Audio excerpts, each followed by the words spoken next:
हर साल की तरह 1 फरवरी को वित्त मंत्री निर्मला सीतारमण ने देश का बजट पेश किया।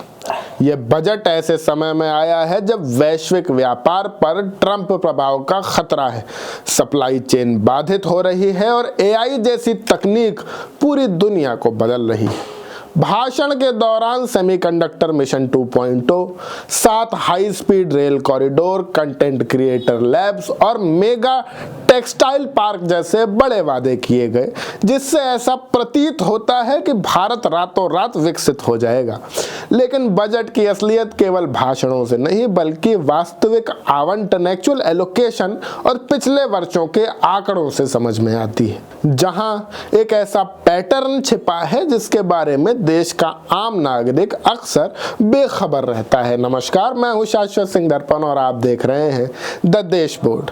बजट पर हमारी ये तीसरी वीडियो है। हम आपको इसमें एक डिटेल्ड विश्लेषण पूरे बजट का जरूर देंगे, तो पूरी जानकारी के लिए वीडियो में आखिरी तक जुड़े रहें और जरूर जानें कि इसमें मिडिल क्लास के लिए क्या क्या कोशिशें सरकार कर रही है और किन बातों को छुपाने की कोशिश कर रही है, क्योंकि इनका सीधा असर आपकी जिंदगी पर पड़ेगा। मध्यम वर्गीय टैक्स पेयर के लिए इस बजट में कोई खुशखबरी नजर नहीं आई है। न तो इनकम टैक्स स्लैब में कोई बदलाव हुआ है, न ही टैक्स रेट्स में। राहत के नाम पर केवल कंप्लायंस को आसान बनाया गया है, जैसे रिवाइज रिटर्न फाइल करने की समय सीमा 31 मार्च तक बढ़ा दी गई है और कुछ छोटे अपराधों को डीक्रिमिनलाइज किया गया है। दूसरी ओर सरकार ने स्टॉक मार्केट इन्वेस्टर्स पर बोझ बढ़ा दिया है। फ्यूचर्स पर एसटीडी 0.02% से बढ़ाकर 0.05% कर दिया गया है और ऑप्शंस पर 0.1% से बढ़ाकर 0.15% कर दिया गया है, जिसकी वजह से बजट के तुरंत बाद सेंसेक्स में 2800 पॉइंट्स की भारी गिरावट देखने को मिली। अगर बजट के कुल आकार की बात करें तो साल 2026-27 के लिए यह 53.47 लाख करोड़ तय किया गया है, जो पिछले साल से 5.57% ज्यादा है। दिलचस्प बात यह है कि सरकार की कुल कमाई का 24% हिस्सा उधार से आता है। साथ ही आम लोगों का योगदान यानी इनकम टैक्स और जीएसटी को मिला लें तो वो 36% बढ़ता है और कॉर्पोरेट टैक्स केवल 18% बढ़ता है। यानी हमारी आपकी कमाई का हिस्सा जो टैक्स में जा रहा है वो कॉर्पोरेट कंपनियों के टैक्स से 2 गुना ज्यादा है। खर्चों के मामले में सरकार की कुल कमाई का 20% यानी 1/5 हिस्सा केवल पुराने कर्ज के ब्याज चुकाने में चला जाता है। यानी हमारी आपकी मेहनत की कमाई के पैसों से देश पर चढ़ा हुआ कर्जों का ब्याज चुकाया जा रहा है। यह भारत के इतिहास का पहला बजट भी है जो संडे के दिन पेश किया गया। शिक्षा और स्वास्थ्य जैसे बुनियादी क्षेत्रों में भी बड़े वादे और छोटा आवंटन वाला पैटर्न साफ दिखाई दिया। शिक्षा बजट 1.39 लाख करोड़ रखा गया, जो जीडीपी का 3% भी नहीं है, जबकि कोठारी कमीशन और नई शिक्षा नीति 6% की सिफारिश करते हैं। कंटेंट क्रिएटर लैब्स और यूनिवर्सिटी टाउनशिप की घोषणा तो हुई, लेकिन सरकारी स्कूलों की बदहाली और शिक्षकों की कमी पर चुप्पी साधी रही सरकार।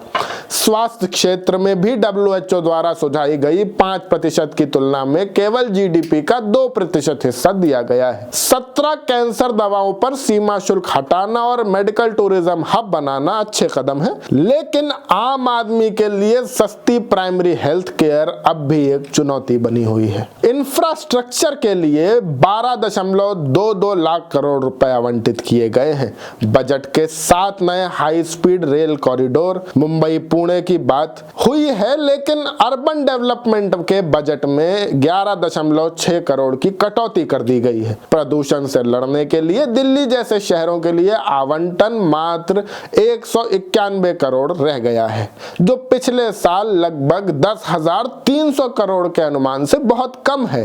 हैरानी की बात यह है कि पिछले साल प्रदूषण नियंत्रण के लिए दिए गए 858 करोड़ में से सरकार ने केवल 1 करोड़ ही खर्च किया। यानी आपकी हमारी जान की कीमत इस सरकार की नजरों में शायद कुछ भी नहीं है। बेरोजगारी के मोर्चे पर भी कोई डायरेक्ट लार्ज स्केल प्रोग्राम नहीं दिखा, बल्कि टेक्सटाइल और एमएसएमई की अप्रत्यक्ष स्कीमों पर ही जोर रहा। रक्षा क्षेत्र का बजट बढ़ाकर 5.95 लाख करोड़ रुपए कर दिया गया है, लेकिन किसी विशेष नीति की घोषणा न होने से रक्षा कंपनियों के शेयर्स में गिरावट देखी गई। कृषि क्षेत्र में भी 1.63 करोड़ का मामूली आवंटन हुआ। सैंडलवुड, कोको और काजू जैसी हाई वैल्यू फसलों पर तो ध्यान दिया गया, लेकिन खेतीहर मजदूरों, फर्टिलाइजर सब्सिडी और एमएसपी रिफॉर्म्स जैसे बड़े मुद्दों पर कोई ठोस योजना नहीं दिखी। पहली बार बजट में किसान शब्द का जिक्र उम्मीद से काफी कम रहा। अंत में ग्लोबल ट्रेड और एआई के दौर में सरकार ने विदेशी कंपनियों को 20 साल का टैक्स हॉलिडे देने का बड़ा फैसला लिया है। जहां एक तरफ ये एआई मिशन को बढ़ावा दे सकता है, वहीं भारत के सीमित बिजली और पानी के संसाधनों पर इसके नकारात्मक प्रभाव पड़ने की आशंका है। बजट का पूरा विश्लेषण करने पर यह साफ है कि योजनाएं कागज पर बहुत आकर्षक हैं, लेकिन जब हम उन्हें बढ़ती महंगाई और जीडीपी के अनुपात में देखते हैं तो असल प्रभाव कम नजर आता है। इस बजट विश्लेषण को देखने के लिए आपका बहुत बहुत शुक्रिया। अगर आपको ये जानकारी महत्वपूर्ण लगी हो तो वीडियो को लाइक करें, चैनल को सब्सक्राइब करें और कमेंट में बताएं कि आपके अनुसार इस बजट में क्या कमी रह गई है या क्या अच्छी योजनाएं आपको नजर आई हैं। मैं शाश्वत सिंह दर्पण, आप देख रहे थे द देश बोर्ड। आप सबका बहुत बहुत शुक्रिया। जय हिंद, जय भारत।